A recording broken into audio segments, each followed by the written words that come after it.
Kong, magandang umaga po sa inyo. Thank you. Good morning! Hi, morning Ricky. Good morning sa ating mga tagapakinig. Opo. So dalawang pakay natin sa inyo, Kong, no? Una yung sa flood control, dahil meron kayong, nabasa ko yung inyong naging pahayag over the weekend. Pero unahin ko lang muna itong mainit na sa impeachment muna nitong ating Vice President. Nakita na natin kahapon may nagsasabi na ito yung malaking puntos sa prosecution. I know you have been very, very invested on this as well, Kong.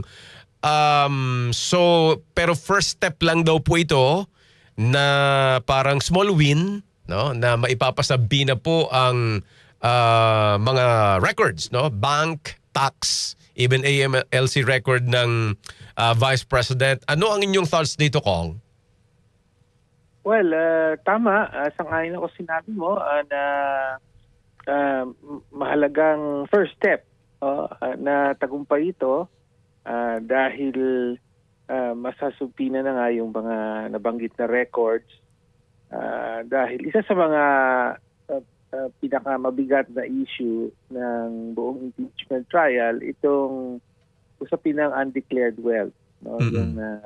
So importante yung records na ito para makumpara talaga historically yung mga diniklara ng Vice President na yaman niya sa kanyang salin sa buong panahon na public official siya. No? Kaya importantly, pinayagan ng impeachment court na mula 2007 yung records na pwedeng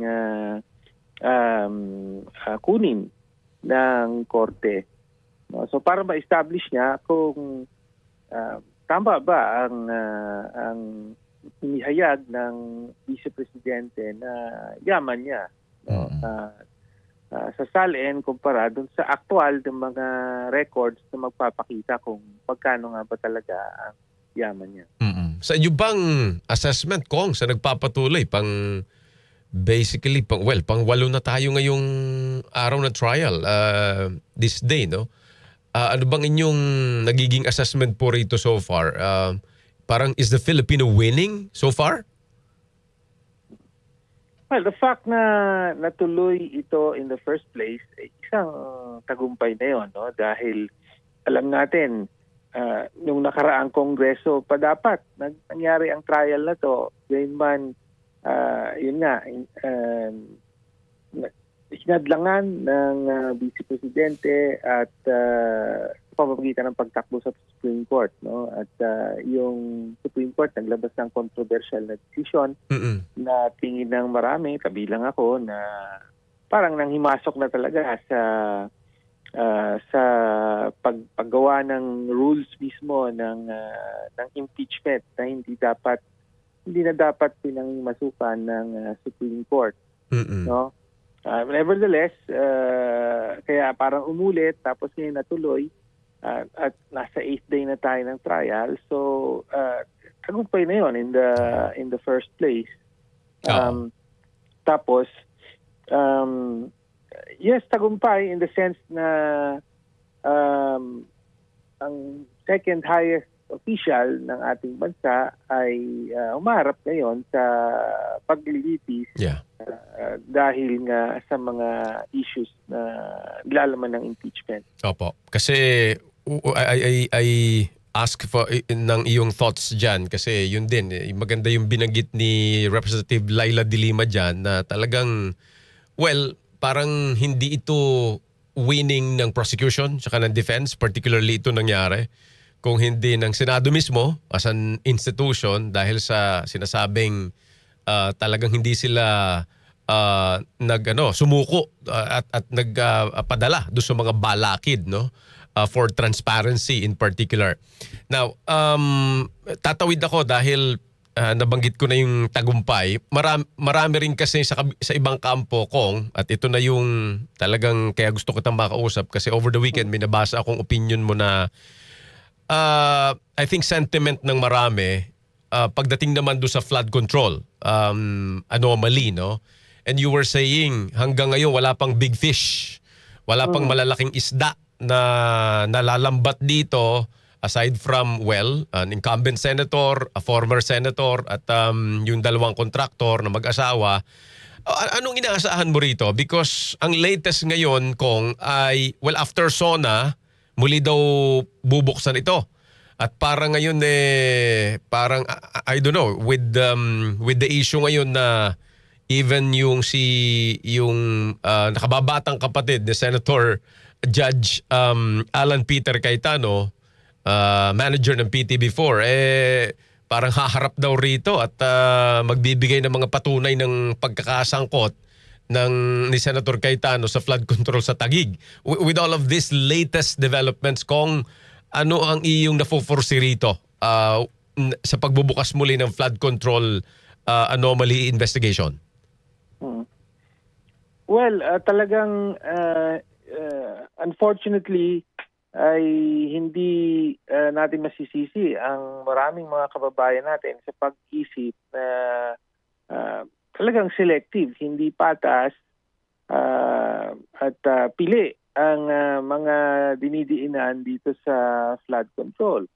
It so happens yung mga dinidiinan ay yung mga kaaway o di kasundo ng oposisyon. So parang binanggit mo, mukhang ngayon dahil sa away sa pagitan in particular ni Senator Alan Cayetano at saka ni Senator Ping Lacson, nagpanta itong si Senator Ping na pinaiimbestigahan na niya yung flood control project sa distrito Taguig. ni Senator Cayetano. Mm-mm. No, na kung meron talagang anomalya, dapat maimbestigahan. Pero of course, ang mga question dyan, bakit yung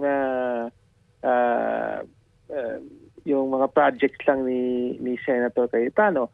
Si Senator Ping din, when he was chair of the Blue Ribbon Committee, at active pa yung flood control investigation. In fact, di ba, unang naglabas siya ang unang naglabas na sabi niya lahat or halos lahat ng mga senator daw may mga flood control projects o flood control insertions. So, kaya again, ngayon parang nagkaroon siya ng dahilan na i-revive yung usapin na to dahil nga nagkaroon ng open na away sa pagitan ni Senator Cayetano at niya. Ngunit, again, parang lalabas selective na naman ito, no? Pero higit pa, ang pinaka, hindi mawawala talaga yung perception ng pagiging selective, may basis, habang hindi, ang pagtingin ko na, no? Habang hindi iniimbestigahan ang mga pinakamataas na opisyal sa pangunguna ng Pangulo mismo. No? Kasi may mga ilang susing tao, including the star witness of government ngayon, si dating USEC DPWH Bonoan. Bernardo. Bernardo, Bernardo pa nga. Na nagturo sa Pangulo mismo na sinabi niya merong kinorroborate niya yung sinabi naman ni Zaldico. No, na merong insertions na inutos ang Pangulo mismo at according to Yusek Bernardo, hinawakan niya ang 50 billion worth of projects para sa Pangulo at nag-deliver siya ng 8 billion worth of kickbacks para sa Pangulo. Sinabi yan ni Bernardo po, pero never na pinursue, never na investigate. Sinibak yung, as a result of that, sinibak ng Malacanang, ng Pangulo, yung mga pinakamataas na officials niya, di ba? Sina Executive Secretary Bersamin, si DBM Secretary Pangandaman, and si Undersecretary Adrian Bersamin and so on. Tapos binanggit mo nga si Secretary Bonoan, na kanyang DPWH Secretary, sa halip na madiinan ngayon, may offer pa na bigyan siya ng immunity. No, so, yun, for as long as hindi pa imbestigahan ng Pangulo, magiging selective talaga no, dahil at may perception na may pinoprotektahan, kaya hindi magiging patas ang anumang galaw ng administrasyon kaugnay sa flood control. So nandyan tayo ngayon. Oo nga eh. And eto na nga din yung hinihiling ng parang hindi naman hinihiling para dinedemand no ng ibang kampo that we have witnessed in the past days. Even yung mga malalaking rally ng religious group, ito yung sinasabi nila na well, kung gusto talaga natin ng transparency, accountability, ay isama natin ito. So with all of this, magsoso na rin ang Pangulo. And parang yung iba sinasabi, talagang itatiming din. Well, yung mga ganun perception ko itatiming din ng mga allies ng Pangulo na talagang after SONA pa itong investigation sa flood control project. Anong thoughts mo dyan? Do you see the same? Hindi maiwasan ng Pangulo na babalik ang focus sa flood control dahil of course, 1-year anniversary nung kanyang mahiya naman kayo speech na nagbukas ng investigasyon dito sa flood control controversy. No? Tapos, ngayon sinasabi na lang na after ng SONA, iahabol ang mga investigasyon at kaso. Kahapon nag-press ko ng ombudsman na may mga naka-line up daw. Yes. Nakakasuhan. Pero parang paghahabol lang yan no? Dahil nag-expect ng results ang mamamayan and yun nga ang pagtingin kulang no and selective and hindi talaga mapaghihiwalay yung resulta, anumang resulta sa flood control investigation at yung nangyayaring impeachment. No? So, nakasalala yung credibility ng mangyayari sa impeachment sa paghusga ng taong bayan kung magiging patas ba at thorough ang pag-imbestiga sa flood control, kung tutumbukin ba yung mga pinaka-responsable at pinaka-nakinabang sa flood control o hindi. Wag lang sana kung malito ang ating mga kababayan nga rito dahil sa patuloy na takbo kasi ng mga pangyayari. Minsan, kung you would agree with me, minsan mahirap ng pag-connect-connectahin no? Minsan nakakalito na no yung connect nila dahil ang dami na rin nangyari. In the past you have a sitting presiding officer na establishing his credibility now, but he is involved in the flood control scandal anomaly, di ba? Opo. Ay nako. Tama po 'yon no. At hindi lang naman yung presiding officer, di ba? Yes, definitely. Marami sa mga senador mismo. Oo. So, yun nga. Kaya talaga hindi natin basta maihiwalay yung tatakbuhin ng impeachment at saka yung expected results from the flood control. Right. What do you expect? Sabi mo nga, nabanggit mo, importante yung 1 year na yung mahiya naman kayo ni speech ng Pangulo sa nakaraang SONA. But itong SONA, what do you expect the President will tell the public? Well, yan din ang tanong, no? Yan ang hanapin sa kanya. At I suppose, of course, yung SONA, hindi lang naman ito tungkol sa issue ng corruption. So, wag din natin kalimutan yung mga basic issues ng mamamayan. Of course. Katulad ng yung kabuhayan, no? So, yung usapin ng pagtaas, yung ng presyo ng bilihin, yung high cost of living, high inflation. Of course, nangyari yung pagtaas ng presyo ng gasolina, diesel at iba pa na umabot sa unprecedented na taas, no, a few months ago, bumaba uli ngayon, pero mukhang may bantang tataas uli dahil mukhang umiinit uli yung sitwasyon ng giyera sa Iran. Mm-mm. Yung samantala,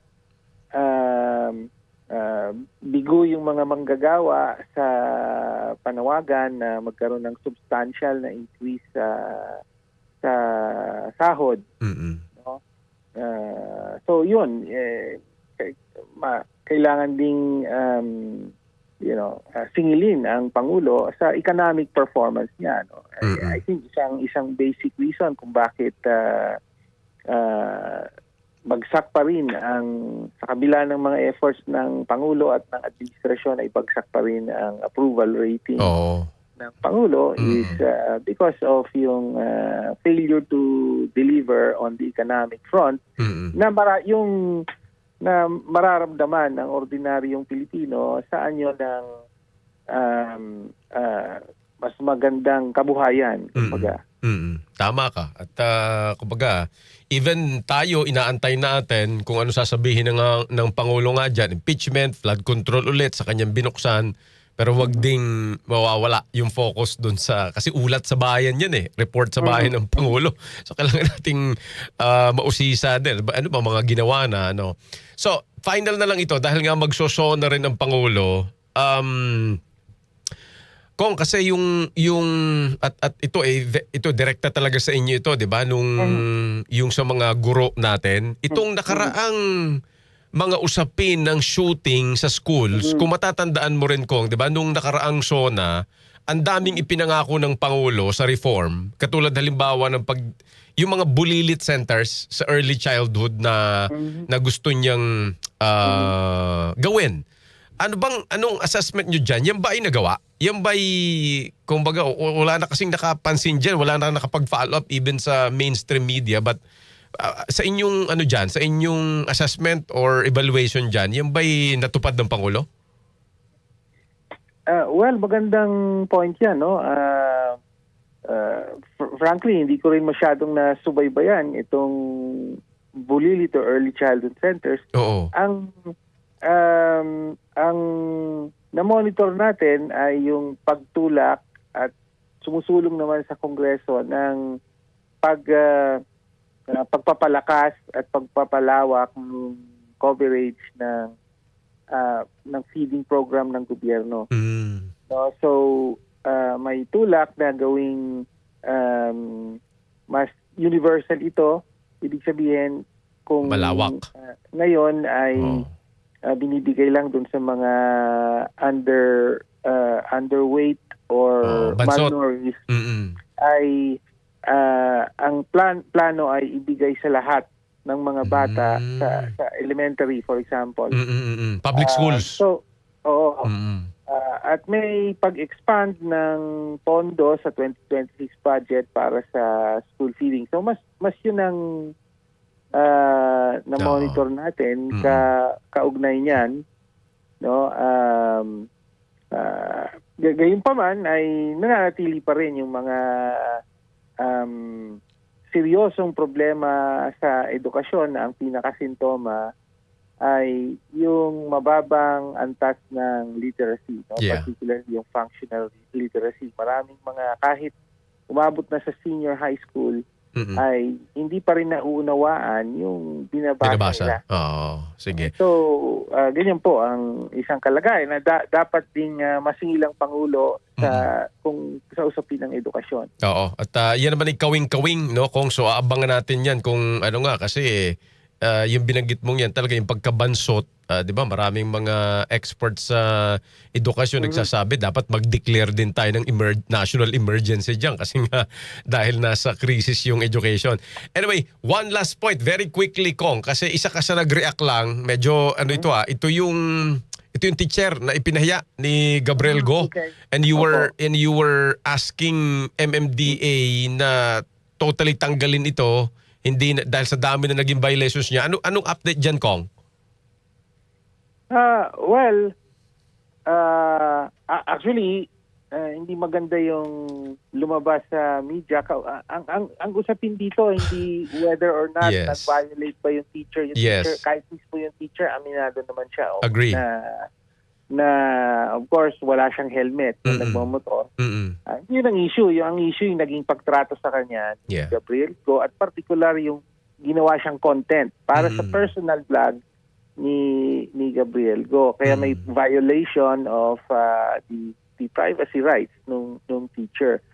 Ngayon ang sinabi ko, hindi magandang development. Ngayon parang lumalabas na kinukonsinti pala ng MMDA, at narinig ko na ito from Chairman Don Artes, at parang ni-reiterate din ni General Manager Nick Torre Oo. na actually ina-allow daw pala nila ang mga MMDA officials na gawing content yung official na mga gawain o trabaho ng kanilang personnel, no? Mm. So tingin natin may problema nga Yeah. sa ganon. So, Agree. may conflict of interest sa pagitan ng paggampan sa official na tungkulin at yung paggawa at gawin itong personal content sa mga personal accounts. Kung sa official account pa ng MMDA, may patakaran sila na i-vlog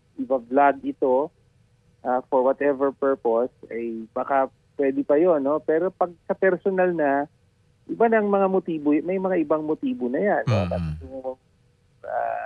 Lumawak ang engagement, merong aspeto ng monetization, and so on and so forth. Kaya nagtutulak na para magka-engagement. Yeah. Hindi naman, wala naman manonood kung bibigyan lang ng ticket yung teacher. Kailangan meron pang drama, di ba? May angas. Oo. Kailangan may angas. Kaya tuloy napapahiya. nako. Kahit pa sinabing na-notify, Yes. hindi naman sapat. No? Yes, Hindi yes. hindi nagsabi, nakilala siya nung komunidad niya. Right. Oh. Yan. Kaya Mm-mm. may patuloy pa rin ang paniningil natin sa MMDA. Bukod individually kay Gabriel Go, mukhang kailangang singilin din yung patakaran na pinatutupad ng MMDA ngayon. Agree. Yan din yung laman nung pinost ko nga dyan eh. Una, nalihis na yung usapin. Hindi naman na usapin na yung violation ng batas. Mhm. At saka nga yung, tama ka doon, kasi nakausap ko immediately yung after nung issue si General Nick Torre. Yan din yung binabagit niya for educational purposes daw. Yung mga ganyan nilang so sa madaling sabi kong, hindi kayo umaasa sa ngayon na yan ay ma-actionan the way you want it, no? Na ang mangyari, at least yung disciplinary actions, no? Oh, well, patuloy pa rin Oo. nating sisingilin yan, no? Na baguhin yung patakaran, una, at pangalawa ay may pagdisiplina Right. sa lumabag sa official niya Mm. na in this case Go, na maraming mga mamamayan natin nagko-complain talaga na mamahiya ang MMDA sa ginagawa nila. Tsaka ito po on a broader scale, hindi kaya ito natin hold account, hindi lang naman para sa incidenting ito. Kasi yun nga yung ganung kultura na ba't ba kailangan ganun eh. Sabi ko nga kung sa edad ng social media ngayon, iyan na kasi nangyayari. Gusto laging may virality aspect. So napaka-importanting ito ay nauusisa natin. Anyway, Kong, ang dami natin na pag-usapan. Salamat sa oras mo as always. Thank you, sir. Maraming salamat. Magandang umaga, Ricky. Thank you, Kong. Si Representative Antonio Tino.